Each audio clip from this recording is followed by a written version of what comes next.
Bismillahirrahmanirrahim. Assalamualaikum warahmatullahi wabarakatuh. Alhamdulillah wassalatu wassalamu ala Rasulillah wa ala alihi wa sahbihi wa man tabi'ahum bi ihsanin ila yaumiddin. Qala rabbi shrah li sadri wa yassir li amri wa hlul 'uqdatam min lisani yafqahu qawli. Rabbi yassir wa la tu'assir ya karim. Rabbi zidna ilma warzuqna fahma. Allahumma aftah bainana wa baina qaumina bil haqq wa anta khairul fatihin. Wa la hawla wa la quwata illa billahil aliyul azim. Amma ba'du. Alhamdulillah, kita panjatkan tinggi syukur kepada Allah Subhanahu wa taala dengan izinnya serta taufik dan hidayah daripada Allah Subhanahu wa taala. Allah Subhanahu wa taala menggunakan lagi kepada kita kesempatan untuk terus kita mengikuti majlis ilmu dengan harapan mudah-mudahan insya-Allah walaupun dalam bentuk perkongsian secara online sebegini, mudah-mudahan ianya akan sedikit memberikan kepada kita peluang dan ruang untuk kita memahami dan juga memenuhi tuntutan Allah Subhanahu wa taala dan sabdaan Nabi sallallahu alaihi wasallam tentang kewajipan kita menuntut ilmu. Tuan-tuan yang dan puan-puan yang dirahmati Allah Subhanahu wa taala, insya-Allah pada hari ini kita akan meneruskan kupasan terhadap ayat Al-Quran daripada surah Al-Baqarah ayat 92 dan 93, lanjutan daripada perbahasan ayat sebelum daripada ini yang boleh dirujuk dalam posting sebelum daripada ini, dan masih lagi membicarakan berkenaan dengan Bani Israel. Jadi dalam surah Al-Baqarah ini ayat-ayat berkenaan dengan Bani Israel ini begitu banyak didedahkan oleh Allah Subhanahu wa taala kerana Nabi SAW ketika berada di Madinah, Nabi berdepan dengan golongan-golongan Yahudi yang mereka ini ada sebahagiannya yang masuk Islam tetapi menjadi munafik. Ada juga yang masuk Islam bersama dengan Nabi sallallahu alaihi wasallam, dan ada golongan yang menentang Nabi sallallahu alaihi wasallam dan menggunakan hujah-hujah ataupun mereka menggunakan hujah-hujah yang tidak tepat sebagaimana yang dikehendaki oleh Allah Subhanahu wa taala dalam kitab Taurat dan Injil. Sedang dalam kitab Taurat dan Injil telah jelas menyatakan bahawa Nabi akhir zaman akan datang selepas daripada Nabi Musa, Nabi Isa ini dipertegaskan ya'ti min ba'di ismuhu Ahmad. Akan datang selepas ini satu orang rasul namanya Ahmad, iaitu Nabi Muhammad sallallahu alaihi wasallam. Dan mereka kenal Nabi Muhammad ni, kata Allah Taala dalam Quran, macam mereka kenal anak mereka sendiri. Tetapi mereka tetap tidak beriman dengan Nabi sallallahu alaihi wasallam kerana sifat mereka. Dan inilah yang didedahkan oleh Allah Subhanahu wa taala dalam ayat yang ke-90 dan 92 dan 93 yang akan kita bincangkan sebentar lagi insya-Allah.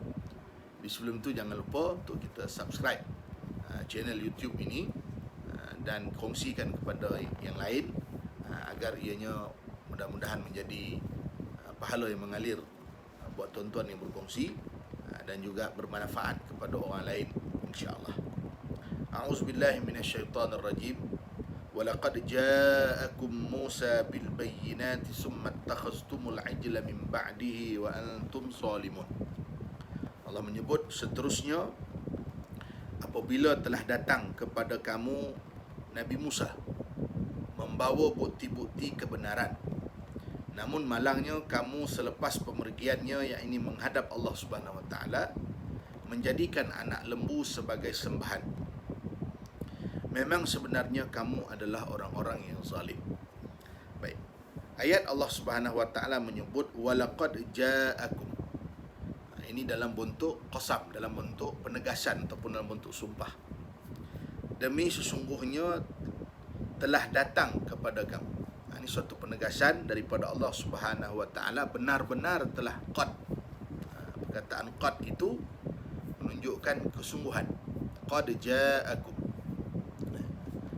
Kalau dalam kaedah bahasa Arab, kataan qad bila masuk dalam fi'il madhi ataupun fi'il yang bersifat past tense, maka dia menunjukkan penegasan.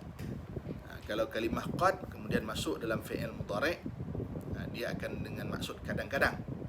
Tetapi dalam ayat ini walaqad ja'akum, ada tiga perkataan yang menunjukkan penegasan terhadap firman Allah Ta'ala ini. Pertama wa, kemudian lam, kemudian qad. Menunjukkan benda ini benar-benar sesuatu yang pasti. Walaqad ja'akum, penegasan daripada Allah Subhanahu Wa Ta'ala. Kalau dalam bahasa Melayu kita nak buat contoh macam mana, kita kata demi sesungguhnya sebenar-benarnya, macam tu lebih kurang, maksudnya penegasan. Baik, apa yang ditegaskan oleh Allah Ta'ala, ja'akum, telah datang kepada kamu, iaitu datuk nenek moyang daripada keturunan Bani Israel ni dulu, telah didatangi dengan Nabi Musa. Walaqad ja'akum Musa bil bayyinat. Nabi Musa Allah Subhanahu Wa Ta'ala utuskan kepada Bani Israel dengan bayyinat. Ada perkataan di situ, iaitu perkataan al-bayyinat. Al-bayyinat kalau ikut terjemahan maksudnya bukti ataupun keterangan. Jadi al-bayyinat ini juga ditafsirkan dengan makna mukjizat yang Allah Subhanahu Wa Ta'ala kurniakan kepada Nabi Allah Musa alaihissalam. Nabi Musa alaihissalam ini, sebagaimana yang kita ketahui, Allah Ta'ala kurniakan kepada Nabi Musa ini berbagai bentuk tanda-tanda yang jelas ataupun bukti-bukti yang nyata yang menunjukkan kebenaran Nabi Allah Musa alaihissalam yang disaksikan oleh Bani Israel. Dalam istilah lain dipanggil mukjizat. Mukjizat ni adalah perkara yang mencari adat, ataupun kita sebut perkara luar biasa lah, mencari adat yang berlaku kepada para rasul dan para nabi untuk membuktikan kebenaran para nabi dan para rasul itu. Jadi Allah Ta'ala datangkan Nabi Musa ini dengan al-bayyinat, iaitu dengan mukjizat, dengan bukti yang benar, yang tak boleh dipertikaikan kebenaran yang dibawa oleh Nabi Musa alaihissalam, kerana pada Nabi Musa itu ada mukjizat. Mukjizat ni memang Allah Ta'ala beri kepada para nabi dan para rasul untuk membuktikan kebenaran dan ditunjuk kepada umatnya sebagai bukti. Lepas tu dia mukjizat ni dia berbeza dengan karamah. Kalau karamah, anugerah yang Allah beri kepada kekasih Allah sebagai satu bentuk kemuliaan kepada kekasih Allah tersebut, dan dia bukan untuk dipamer-pamer, bukan untuk ditunjuk-tunjuk. Dia beza. Kalau orang ada karamah, dia mendakwa dia ada karamah, kemudian dia nak tunjuk karamah dia, ketahuilah itu bukan karamah. Sebab karamah ni sifatnya dia bukan untuk dipamer-pamer, bukan untuk ditunjuk-tunjuk. Sebab karamah itu dia bukan untuk membuktikan kewalian seseorang. Seseorang hamba Allah Ta'ala, dia tidak perlu membuktikan dia wali kepada Allah. Dia wali Allah kepada manusia. Atau kena faham. Wali ni dia tak ada keperluan untuk membuktikan dia wali. Dia tak ada keperluan. Nabi lain, Nabi dan Rasul lain. Para Nabi dan Rasul ini berkeperluan untuk membuktikan kerasulan dan kenabiannya kepada umatnya untuk diikuti. Tapi kalau para wali, dia kata saya ni ada karamah, awak wajib percaya saya wali. Kita wajib percaya ada wali di kalangan hamba Allah. Tetapi dia mendakwa dia wali, yang ini sesuatu yang janggal. Lepas tu kalau ada orang mengaku dia wali, berhati-hatilah. Sebab wali ni, adab para wali Allah Ta'ala ni, dia akan menyembunyikan kewaliannya. La ya'riful wali illa al-wali. Tidak dikenali wali itu melainkan hanya wali sahaja. Ini sebut sikitlah. Kita sentuh sikit berkenaan dengan perkara itu. Jadi Nabi Musa alaihissalam, Allah kurniakan dengan Nabi Musa ini al-bayyinat, iaitu bukti-bukti yang nyata yang Nabi Musa ini benar-benar rasul utusan Allah Subhanahu Wa Ta'ala. Antaranya yang disaksikan oleh Bani Israel sendiri, iaitu bagaimana Nabi Musa alaihissalam mengalahkan Fir'aun. Bagaimana tongkat Nabi Musa daripada tongkat Nabi Musa itu terbelah laut. Daripada tongkat Nabi Musa itu keluarnya air, 12 mata air untuk Bani Israel. Semua perkara itu disaksikan oleh Bani Israel. Mereka nampak depan mata mereka kebenaran, bukti yang dibawa oleh Nabi Musa alaihi salam. Baik. Jadi, tuan-tuan rahimakumullah, sepatutnya lah sebagai satu orang manusia, kita ni, bila sudah dibawa bukti kebenaran, bukti kepada sesuatu kebenaran, maka kita akan akur kepada kebenaran tersebut kerana berdasarkan bukti yang datang itu, ianya benar. Memperkukuhkan keyakinan kita. Jadi, kita tidak ada keperluan untuk meminta lebih daripada apa yang sepatutnya. Contohnya bagi para rasul lah. Itu disebut dengan al-bayinat. Jadi, al-bayinat di sini disebut dengan mukjizat ataupun bukti kebenaran Nabi Allah Musa alaihi salam, yang banyak juga dirakamkan oleh Allah Subhanahu wa taala di dalam Al-Quran. Antaranya tuan-tuan boleh rujuk mukjizat Nabi Musa ini, antaranya di dalam surah Asy-Syu'ara ayat 63. Ini cerita berkenaan dengan Nabi Musa AS, mukjizat yang dikurniakan oleh Allah kepada Nabi Musa AS. Dan Nabi kita SAW juga dikurniakan oleh Allah Ta'ala dengan mukjizat. Ada pendapat yang menyebut mukjizat Nabi SAW ni mencecah lebih daripada 300 bentuk mukjizat. 300 mukjizat. Wallahualam. Jadi, mukjizat yang Allah Ta'ala beri kepada Nabi-Nabi terdahulu, dia hanya berbentuk mukjizat yang bersifat hissi. Mukjizat yang fizikal lah, maksudnya yang boleh dilihat, boleh didengar, dan dia berlaku sekali, kemudian dah tak berlaku lagi dah. Itu dipanggil mukjizat hissi. Istimewanya Nabi kita SAW, Allah Ta'ala beri mukjizat hissi, dan Allah Ta'ala beri kepada Nabi kita Nabi SAW mukjizat maknawi. Mukjizat hissi Nabi banyaklah, ada sampai 300 tu disebut tu, lebih. Nabi boleh berkata-kata dengan binatang, Nabi keluar air daripada celah jari Nabi. Ini mukjizat Nabi SAW. Itu menjadi isi. Orang yang hidup zaman tu boleh tengok, boleh lihat. Dan juga mukjizat maknawi. Maknawi ni kata para ulama ada dua lah. Satu Isra' wal Mi'raj, dan yang kedua Al-Quran. Ada dipanggil mukjizat maknawi kepada Nabi SAW. Baik. Jadi Allah menegaskan bahawa telah datang kepada kamu Nabi Musa AS dengan bayinat, dengan keterangan. Al-bayinat iaitu dengan nyata, dengan bukti, dengan keterangan. Summat takhastumul ajla min ba'dihi wa antum zalimun. Dan Allah Subhanahu wa taala menegaskan perangai Bani Israel ini, summat takhastum. Summa ni maksudnya kemudian. Sepatutnya apa? Kalau kita dah didatangkan bukti kebenaran, selepas daripada itu kita akan percaya. Tetapi berbeza dengan Bani Israel ini, Allah Subhanahu wa taala menyatakan kemudian, selepas daripada itu mereka menjadikan anak lembu, al-ijla min ba'di. Maksudnya dia jadikan anak lembu itu sebagai sembahan. Memang Bani Israel ini dia minta dengan Nabi Musa. Ada yang minta dengan Nabi Musa, supaya kami sembah Tuhan ni, Tuhan tak nampak, dia kata. Jadikanlah kami ni satu benda, satu Tuhan yang boleh kami sembah, yang kami nampak. Macam orang lain punya Tuhan, dia nampak Tuhan yang dia sembah. Jadi ini adalah merupakan perangai Bani Israel, sedangkan mereka mempunyai bukti yang sangat jelas meyakini kerasulan Nabi Musa AS. Kemudian Allah menyebut wa antum zalimun, sebenarnya kamu itu adalah orang-orang yang zalim. Baik, zalim di sini maknanya adalah tidak meletakkan sesuatu bertempatnya lah, kita sebut dalam istilahnya. Kenapa? Kerana berlaku syirik. Perbuatan mereka ini mengambil lembu sebagai sembahan itu adalah syirik. Sedang Allah Subhanahu wa taala menyebut dalam Quran, inna syirka la zulmun azim. Sungguhnya syirik itu adalah kezaliman yang sangat besar, dan dosa yang Allah kata apa? Innallaha la yaghfiru ay yushraka bihi wa yaghfiru Allah tak sebut, sesungguhnya Allah Taala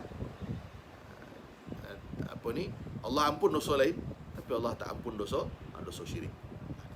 Jadi perbuatan Bani Israel ini adalah melakukan syirik kepada Allah Subhanahu wa taala, sedangkan Allah Subhanahu wa taala telah memberikan kepada mereka utusan Nabi Musa alaihissalam yang datang membawa kebenaran, yang mana Nabi Musa alaihissalam merupakan nabi utusan Allah Subhanahu wa taala. Baik. Kemudian wa is akhazna mitsaqakum, ayat yang ke-93, dan ingatlah ketika kami mengambil janji setia. Mitsaqakum, ambil maksudnya perjanjian dengan Bani Israel itu supaya mereka melakukan ataupun mereka beriman kepada Allah Ta'ala, beriman pada Nabi Musa dan mengikut ajaran Nabi Musa alaihissalam. Lepas tu dalam Al-Quran banyak ayat-ayat yang Allah Subhanahu Wa Ta'ala menyebut mengenai mitsaq, perjanjian, perjanjian janji setia dengan Bani Israel. Antaranya Allah Subhanahu Wa Ta'ala menyebut di dalam surah Al-Baqarah lah antaranya yang banyaknya, iaitu di dalam ayat Allah Subhanahu Wa Ta'ala menyebut antara perjanjian yang Allah kata apa? La ta'buduna illallah. Ini perjanjian, tidak menyembah melainkan hanya kepada Allah.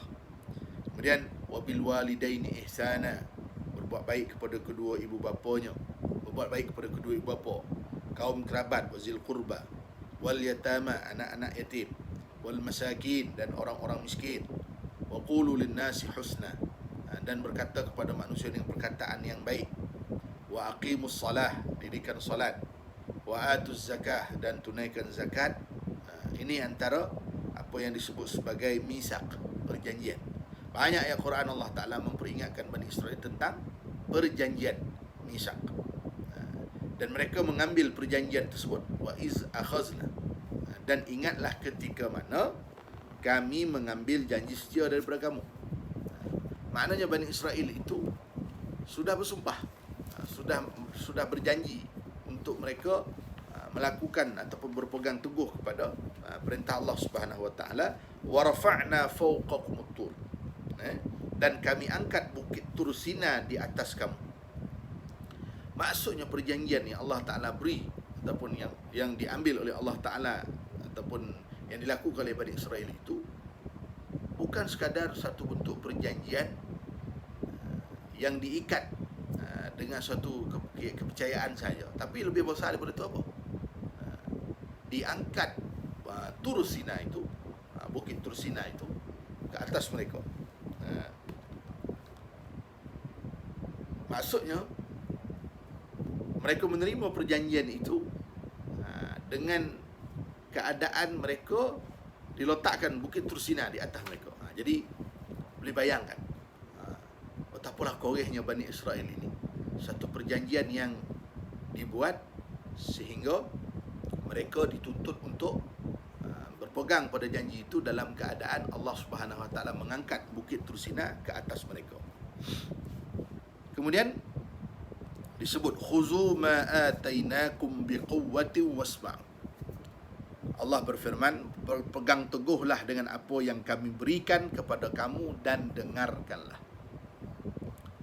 Jadi Allah Subhanahu Wa Ta'ala memerintahkan kepada mereka supaya mengambil ajaran yang dibawa oleh Nabi Musa AS ni, perjanjian ni.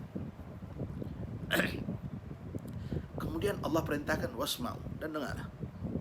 Jadi tuan-tuan, kita boleh bayangkan bagaimana sampai tahap itu Allah Subhanahu Wa Ta'ala memerintahkan Bani Israel agar mengikuti ajaran ataupun mentaati perintah Allah Subhanahu Wa Ta'ala, sehingga Allah Subhanahu Wa Ta'ala meletakkan bukit Tur Sina di atas kepala mereka. Wasma'u, dan dengarkanlah. Kalau kita lah kan, kalau orang buat perjanjian dengan kita dan perjanjian tu ditandatangani lah umpamanya, ada saksinya, dengan meletakkan sesuatu perkara yang boleh memutaratkan nyawa kita, saya kita kan akan patuh, takut.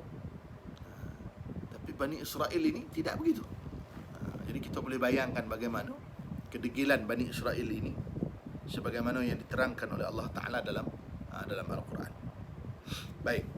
Kemudian wasma'u, Allah kata apa? Dan dengarlah. Dan dengarlah.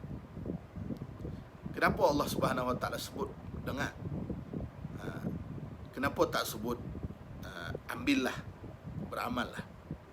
Kerana tuan-tuan, bila kita tengok permulaan bagi sesuatu ketaatan hidayah, kebaikan, dia bermula dengan dengar. Ini perkataan as-sam'u. Wasma'u ni perintah dan dengarlah.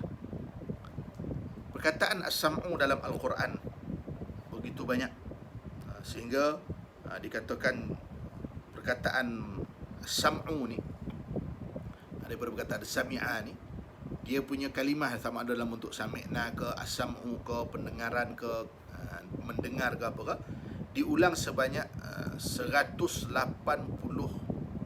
kali dalam Quran. 185 kali dalam Quran perkataan dengar ni. Perkataan as-sam'u ataupun sami'a, dengar. Perkataan sami'a ni kita selalu sebut dalam sembahyang kan. Sami'allahu liman hamidah. Allah mendengar sesiapa yang memujinya. Lepas tu kita sambung dengan Rabbana lakal hamdu hamdan kathiran tayyiban mubarakan fih. Ini antara lafaz pujian kita kepada Allah Subhanahu Wa Taala bila kita dalam sembahyang, perkataan sami'a, dengar. Jadi perkataan sami'a ini ada yang Allah Ta'ala datangkan dalam bentuk bergandingan dengan pertama diganding dengan pendengaran dan penglihatan, as-sam'u wal basar. Ada yang digandingkan dengan perkataan dengar dan berfikir. Digandingkan perkataan mendengar dengan berfikir, naqil, ataupun dengan perkataan akal. Digandingkan dengar dengan melihat. Selalunya digandingkan dengar dan melihat, disebut dengar dulu, kemudian baru melihat. Kerana dikatakan bahawa manusia ini, dia pertama yang Allah Ta'ala izinkan untuk dia adalah pendengaran, kemudian baru penglihatan. Dan memang begitulah sebetulnya.